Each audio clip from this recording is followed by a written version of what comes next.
Isang aso ang humarang sa kalsada at hindi pinayagan ang ambulansya na dumaan. Nang malaman ng mga tao kung bakit niya ginawa ito, lahat ay nagula. Ang nangyari pagkatapos ay naging balita sa telebisyon at naging bahagi ng kasaysayan ng isang maliit na bayan at ng lahat ng mga naninirahan dito. Isa pang nakakagulat na balita mula sa isang maliit na bayan na tinatawag na Santa Rita. Isang ambulansya ang mabilis na dumaan sa mga kalye. Desperadong subukang iligtas ang buhay ng isang tao. Ngunit bigla nilang kinailangan humint. Isang malaking aso ang humarang sa daraana. Ang asong ito ay may magulong balahibo, ngunit determinado na manatili doon, umahol na malakas habang nakatingin sa ambulansya. Sinubukan ng mga paramediko na dumaan, ngunit hindi gumalaw ang aso. Habang nangyayari ito, ang mga tao sa bayan ay lumabas mula sa kanilang mga bahay upang tingnan kung ano ang nangyayari, at lahat sila ay naging mausisa upang alamin kung bakit ito nangyayari. Isipin mo na lang na ikaw ay nasa bahay, nanonood ng telebisyon kasama ang iyong pamilya, at biglang makita ang isang ambulansya na huminto sa kalye dahil sa isang asong ayaw gumala.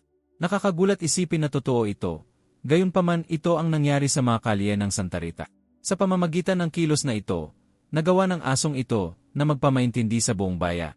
Ang pagtutunggali ng ambulansya at ng aso ay naging isang malaking misteryo sa gabi ng Santa Rita. Sa ambulansya, ang mga paramediko ay nag-alala dahil mayroon silang pasyente na tinatawag na Ginoong Marcon, na labis na may sakit. May mga paso siya sa mga braso at mukha, at ang kanyang puso ay tumitibok ng kakaiba. Habang lumilipas ang bawat segundo, kinakailangan niya ng mas maraming tulong. Ang mga tao na nanonood ay nagsimulang mag-ungol at subukang kumbinsihin ang aso na umatras. May ilan pang nag-alok ng masasarap na pagkain upang makita kung gagalaw siya. Ngunit ang aso ay matigas ang ulo at hindi gumala. Habang nangyayari ito, ang mga residente ng bayan ay lahat nagmamasid. Ang mga bata ay hawak ang kamay ng kanilang mga magulang, at ang lahat ay nag-aalala kay Ginoong Marcon. Para bang may isang malaking ulap ng nerbiyos na nakabitin sa tahimik na kalye ng Santa Rita. Ang batang veterinaryo na tinatawag na Yar Jacqueline ay naging matapang at alam ang eksaktong gagawi. Sa mga kalmadong hakbang at tiwala, nilapitan niya ang aso. Tinitingnan ito sa mata ng may kabaitan at paggalang. Hindi siya natakot, at ito ang nagbigay ng tiwala sa aso. Hinawakan ng mga tao ang kanilang hininga habang pinapanood ang batang veterinaryo. Sa mga malalambot na galaw, nilapitan niya ang aso, na malaki at matipuno. "Kamusta, kaibigan?" Ang sabi niya ng mahinahon, ang boses niya ay nagdadala ng kapayapaan. Inabot ang kamay ng dahan-dahan, pinayagan niyang amuyin at maramdaman ng aso ang kanyang presensya. Pumahimik siya, tumigil sa pagtahol, at pagkatapos ay, puno ng curiosity, nilapitan siya, na may malumanay na pagwagayway ng bunto. Sa kabila ng magaspang na itsura, nakita ni Jacqueline ang isang kinang ng katalinuhan at marahil pati kalungkutan sa mga mata ng hayop. "Gusto mong sabihin sa amin ang isang bagay, di ba?" Ang bulong niya sa aso. Ang atensyon ng mga tao sa paligid ay nagsimulang humupa. Amoy ng aso ang kamay ni Jacqueline at, sa isang sandali, hinaplos ng kanyang ilong ang palad ng kanyang kamay, parang humihiling ng magalang. Sa pamamagitan ng mahinahong pag-uusap, pinangunahan ni Jacqueline ang aso sa gilid ng kalsada, binuksan ang daraanan para sa ambulansya at mga paramediko. Hindi nila inaksaya ang oras, nang maging libre ang kalsada, nagmadali ang ambulansya. Ang mga ilaw nito ay kumikislap at ang mga sirena ay umaatunga. Ang mga tao ay nagbuga ng isang hininga ng ginhawa, inutok ang mga mata sa sasakyan, hanggang sa ito'y nawala sa kanto. Bumalik si Jacqueline sa aso, na ngayon ay tahimik na nakaupo sa tabi niya. Habang ang mga tao ay bumabalik sa kanilang mga bahay, ganap na naguguluhan sa nangyari, nagsimulang mag-alala si Jacqueline para sa aso. Inisip niyang walang amo ang hayop, at nagpapakita ng senyales ng hindi pagkain na maayos kamakaila. Kaya, nagpasya siyang dalhin ito sa kanyang bahay, at pagkatapos ay maghanap ng isang tamang lugar para sa kanya. Gayunpaman ang desisyon ni Jacqueline, batay sa kanyang propesyonal na responsibilidad at empatiya sa hayop, ay magdadala sa kanya sa isang ganap na kamanghamanghang sitwasyon, puno ng mga lihim na magpapagulat sa sinuma. Pagkalipas ng ilang araw, lalong naging mausisa si Jacqueline tungkol sa aso, na tinawag niyang Caramelo. Sa halip na dalhin ito sa isang lugar upang makahanap ng bagong amo, si Caramelo ay naging kanyang hindi mapaghihiwalay na kaibigan, palaging sumusunod sa kanya hanggang sa klinikang veterinaryo at matiwasay na naghihintay habang siya ay nagtatrabaho. Habang tumatagal, napansin ni Jacqueline ang isang espesyal na ugali kay Caramelo. Bago sila pumasok sa trabaho, dumaan sila sa mga kalsada ng bayan at napansin ni Jacqueline na may isang kakaibang nangyayari, tila malayunin si Caramelo. Umigil siya sa isang lugar at tiningnan ang paligid, parang naghahanap ng isang bagay o isang tao. Sa isang tahimik na umaga ng Sabado, nagdesisyon si Jacqueline na hayaan si Caramelo na magturo sa kanya ng walang abala. Naglakad sila sa mapamilyar na kalye, at hindi binawasan ni Caramelo ang bilis hanggang sa makarating sila sa mga gilid ng baya. Doon, sa isang liblib na lugar, bigla siyang tumigil at nagsimulang magtahol na mabilis malapit sa isang lumang, abandonadong bodega. Nakita niyang may isang luma at magaspang na sombrero, at pagkatapos ay umupo siya dito na may hawak sa kanyang bibig. Dahan-dahang ipinagpag ang bunto. Nabigla si Jacqueline nang makita ang sombrero, na may simbolo ni Santa Claus, at lalo siyang naintriga tungkol sa kung ano ang tinutukoy ni Caramelo. Nais ni Jacqueline na malaman ang mga lihim na nakapalibot sa kanyang bagong kaibigang mabalahibo. Ang paraan ng paghawak ni Caramelo sa sombrero ay nagbigay kay Jacqueline ng pakiramdam na may espesyal na relasyon siya dito. Nagsimula niyang mapansin na may isang kwento sa likod ng asong ito. Si Caramelo ay hindi lang basta isang karaniwang aso sa kalye. May koneksyon siya sa isang tao mula sa komunidad. Determinado si Jacqueline na malaman kung sino ang tao na iyon. Ngunit bago pa niya matagpuan ang sombrero, ang mga bumbero ay nagsimula pa lang. Araw-araw, dinala ni Caramelo si Jacqueline sa iba't ibang lugar, parang sumusunod sa mga pahiwatig. Inuntahan nila ang mga sulok ng bayan ng magkasama. Noong una, inisip ni Jacqueline na medyo magulo ang lahat. Ngunit mabilis niyang napansin na si Caramelo ay amoy na amoy ang isang partikular na amoy sa bawat lugar. Naamoy niya ito mula sa isang natuyong bonfire sa parke at mula sa isang abandonadong bahay. Isinulat ni Jacqueline ang lahat ng iyon. Sinusubukang intindihin kung ano ang nangyayari. Isang araw, sa isang maulap na umaga, dinala siya ni Caramelo sa lokal na estasyon ng bombero. Nagulat si Jacqueline nang makita niyang kilala siya ng lahat doon. Isang bombero ang lumapit at nagtanong, "Saan mo siya nahana?" Ipinaliwanag ni Jacqueline kung paano niya nakilala si Caramelo, ngunit hindi niya kilala si Felipe. Pagkatapos ay dumating ang isang sorpresa. Ang tunay na pangalan ni Caramelo ay Zeus, at si Felipe, ang bombero, ang amo nito mula pa pagkabata. Si Zeus ay parang isang miyembro ng team ng mga bombero. Isang espesyal na aso na kayang maghanap ng sunog o maghanap ng mga bagay na nagpapabilis ng apo. Kaya tinanong ni Jacqueline, nasaan si Felipe at bakit ang kanyang aso ay nagpapalakad-lakad lang dito? Ang tanong na ito ay nagpahinto sa lahat at nag-isip. Nalaman nilang nawawala si Felipe ng ilang araw, na nagdulot ng pag-aalala sa lahat. Hiniling ng mga bombero kay Jacqueline na alagaan si Caramelo ng ilang araw. Abang sinusubukan nilang hanapin si Felipe. Nang tumingin si Jacqueline upang hanapin si Caramelo, nakita niyang nakatingin ito sa isang larawan sa dingding. Ito ay larawan ng isang bombero na may banayad ng ngiti at isang pamilyar na sombrero. Nakaramdam si Jacqueline ng kilig sa kanyang katawan. Ang misteryo sa paligid ni Caramelo ay lalalim. Hindi lang ito tungkol sa kanya, kundi pati na rin kay Felipe ang bombero. Ngunit ano kaya ang nangyari sa kanila? Nasaan ang amo ni Caramelo? Pinagmasdan ni Jacqueline nang mas malapitan si Caramelo. Ngayon ay napansin niyang ang mga kilos nito ay hindi basta-basta. Pumupunta siya sa mga espesyal na lugar na may kahulugan sa kanya, na maaaring magpahiwatig na ang sagot ay naghihintay na matuklasa. Determinado si Jacqueline na alamin ito. Determinado si Caramelo na hanapin ang kanyang amo, si Felipe, na nawawala. Bago magpatuloy sa nakakatuwang kwento na ito, i-like ang video at mag-subscribe sa channel kung ikaw ay tulad ko. Mahilig sa mga hayop at kanilang mga kwentong puno ng emosyon. Ipagpatuloy ang kwento, si Jacqueline, ang veterinaryo ng bayan, ay isang eksperto sa paglutas ng mga misteryo ng mga hayop. Ngunit ang kasong ito ay espesyal.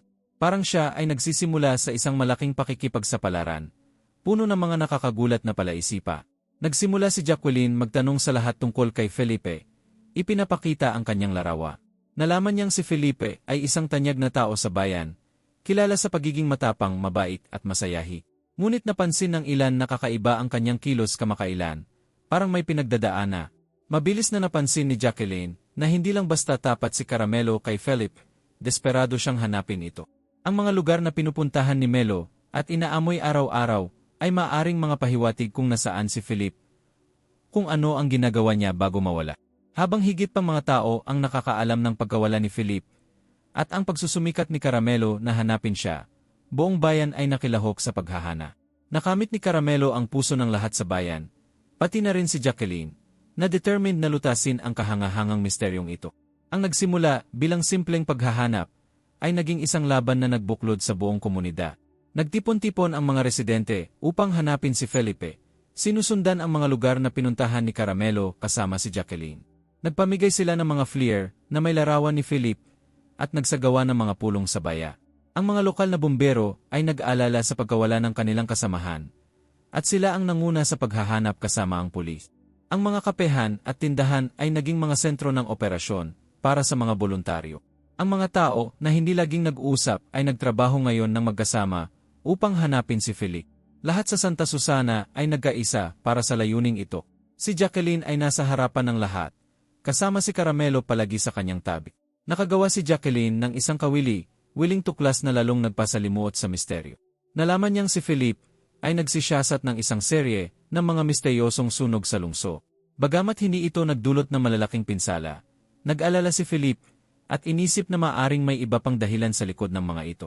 Ang kilos ni Caramelo at ang mga lugar na dinala siya ni Jacqueline ay biglang naging mas mahalaga. Ang mga lugar na iyon ay hindi lamang mahalaga kay Felipe at Caramelo, kundi doon din nangyari ang mga sunog. Ang patuloy na pagbisita ni Caramelo sa mga lugar na ito ay nagpapahiwatig na dinala siya ni Felipe sa mga ito habang nagsisiyasa. Napansin ni Jacqueline na maaring may natuklasan si Felipe bago siya mawala. Isang hapon sa Santa Rita, ang lahat ay labis na nag-alala pa rin sa pagkawala ni Felipe, ang bombero. Hindi na siya tinuturing ng mga tao bilang nawawala lamang, kundi may hinala na siya ay may kaugnayan sa mga misteryosong sunog na naganap sa buong bansa. Ang sitwasyong ito ay nagpatindi ng tensyon sa mga tao. Nalaman ng lahat na si Felipe ay natuklasan ang isang bagay tungkol sa mga sunog. May mga tao na sadyang nanakit kay Felipe upang itago ang isang madilim na lihi. Ito ang mga tanong na naglalaro sa isipan ng mga residente. Paano ang isang mabait na batang tumulong sa lahat sa lungsod ay maaring basta na lamang mawala? Isang misteryo na sumakop sa mga puso ng lahat sa lungsod. Si Jacqueline, ang veterinaryo, ay nagsimulang mag-alala rin. Habang lumilipas ang mga araw, nararamdaman niyang lalalim pa ang misteryo. Ang malaman na si Felipe ay nagsisiyasat ng mga sunog bago mawala ay lalong nagdagdag ng kabalisaha. Ang kwentong ito ay naging isang misyon sa buhay para kay Jacqueline, na determinado nang hanapin ang may-ari ni Caramelo. Nakita niya sa mata ni Caramelo ang desperasyon at pangungulila para sa isang tao na nakilala niya isang araw. Sa mga paglalakad nilang magkasama, dinala ni Caramelo, ang tapat na kaibigan ni Felipe, si Jacqueline sa isang abandonadong bodega sa gilid ng lungsod. Ang lugar ay madilim at nakakatakot, puno ng misteryo. Pumasok si Caramelo nang walang takot, na sinundan ni Jacqueline.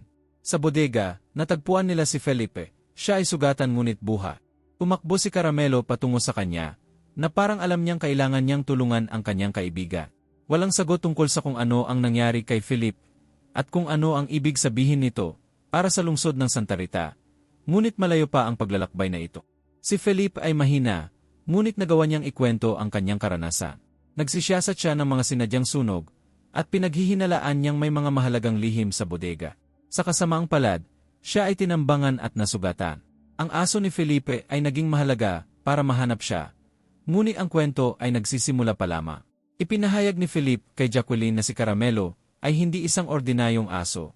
Siya ay sanay sa pagtuklas ng mga pampabilis ng sunog, kaya dinala siya nito sa bodega. Ang amoy na nadama ni Caramelo sa ambulansya ay pareho ng amoy na nadama ng lalaki na dinala sa ospital. Siya mismo ang nagpapasuno. Nasaktan siya habang naghahanda ng isa pang suno. Alam ni Caramelo na hindi niya maaring palambasin ito. Ang mga salita ni Felipe ay matalino at nakakagula. Inilahad ng bumbero na nakaligtas mula sa mga araw na iyon ang isang nakakagulat na bagay. Ang lalaki na iniisip ng lahat na isa pang biktima ng aksidente ay siya palang dahilan ng sunog. Maraming tao ang naloko, at kung hindi nakaligtas si Felipe, ilang biktima pa kaya ang magagawa ng lalaking iyo? Tanong ni Caroline kung sino ang magsasabing kailangan niyang kumilos upang magbigay ng hustisya at kaligtasan para sa Santa Rita. Ang mga kilos ni Caramelo ay kamangha-mangha. Ginawa niya ang lahat upang protektahan ang lungsod. Parang may espesyal na superpower si Caramelo na nagabay sa kanya. At lahat ng ito ay dahil sa malalim na pagmamahal niya sa kanyang amo. Ang kwento ay nakakabagabag sa maraming paraan. Marahil ang pinakamahalaga ay nanatili si Caramelo, tapat sa kanyang pagsasanay at sa kanyang amo. Kahit na ang karamihan sa mga tao ay hindi alam na nawawala si Felipe. Minsan, ang mga tao ay tinitingnan ang mga nagmamahal sa mga hayop, at hindi naunawaan ang ating pagmamahal sa isang hayop. Paano ang isang tao ay maaaring gumugol na maraming oras na naglalaro o naglalakad kasama ang isang aso? Bumibili ng mga laruan para sa isang hayop na kailangan lamang ng pagkain at tubig. Ito ay mga karaniwang kritisismo ng mga tao na hindi naunawaan kung gaano kalakas ang ugnayan ng isang tao at ng isang hayop. Hindi napansin ni Felipe ang pagkawala ni Caramelo o hindi niya binigyan ng sapat na pansin. Ngunit nanatiling tapat si Caramelo sa kanyang amo at siya ang naging responsible para mailigtas ang buhay ni Felipe. Ilan sa atin ang hindi nakakaramdam ng higit na suporta at pangunawa sa ating araw-araw na buhay. Sa ating mga buhay, pagkatapos ng mga alaga, ang mga tao sa paligid natin ay hindi humuhusga, hindi tayo sinasaktan, hindi tayo kinukritiko, at palaging nariyan sa ating tab. Ang katotohanan ay ang mga aso ay kamanghamanghang mga hayop na maaaring maging ating pinakamabuting kaibiga. Ngayon, pagkatapos ng lahat ng ito, mas naiintindihan ni Jacqueline ang kilos ni Caramelo at ang kanyang paghahanap kay Felipe. Hindi siya isang ordinaryong aso, kundi isang tunay na bayan. Nagpakita siya ng tapang upang mapanatili ang kaligtasan ng lungsod. Tinawagan ni Jacqueline ang pulisya at mga bumbero at humingi ng ambulansya para kay Felipe. Agad na dumating ang pulisya at inaresto ang nagpapaputok ng suno. Sa ospital, lahat sa Santa Rita ay nagula. Sino ang mag-aakalang si Ginoong Marcon, na kilala ng lahat, ay maaring isang suno? Ang kwento ni Caramelo, ang aso bayan, ay kumalat sa buong bansa, sa telebisyon, sa mga pahayagan, gusto ng lahat na pag-usapan siya. Nagbigay ng mga panayam sina Jacqueline at Felipe, at ipinagbigay-pugay kay Caramelo sa loob ng linggo. Sa wakas, nag-organisa ang alkalde ng Santa Rita ng isang espesyal na seremonya upang parangalang si Caramelo. Tumanggap siya ng medalya ng tapang at itinalaga pa bilang isang honoraryong mamamayan ng lungsod. Isang makabagbag damdaming pagdiriwang upang ipagdiwang ang aso na nagligtas sa ara. Ang moral ng kwento ay ang tapang at katapatan ay maaring manggaling sa mga hindi inaasahang lugar. Ipinakita ni Caramelo, ang aso, na pati ang mga hayop ay maaring maging mga tunay na bayani kapag determinado silang protektahan ang mga mahal nila.